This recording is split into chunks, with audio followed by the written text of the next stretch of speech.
Колега, днес ще правим тест на продукт, който трябва да лепи едновременно и да уплътнява. Точно така. Кога се използва като уплътнител? При разширителни и разпределителни фуги като тази. Паркинги, големи площи, запълва пукнатините и най-важното, движи се заедно с фугата, виждаш ли? При различни атмосферни условия, които свиват или разширяват материала. Целта му е да създаде здрава, но и деформируема връзка между различните материали. А когато работим по вертикали или пък около тръби и кабели? Той там е много силен. Стои на място, не се стича, уплътнява плътно и остава еластичен. А сега да направим опит с различни повърхности, като метал, дърво, керамика, бетон.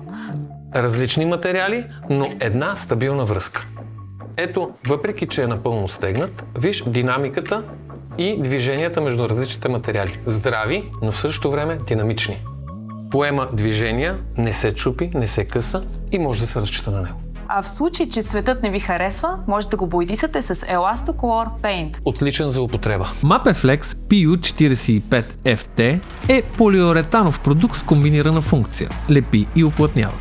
Използва се при фуги и връзки, подложени на движение, като осигурява здрава и дълготрайна връзка без напукване, когато връзката трябва да остане здрава и еластична.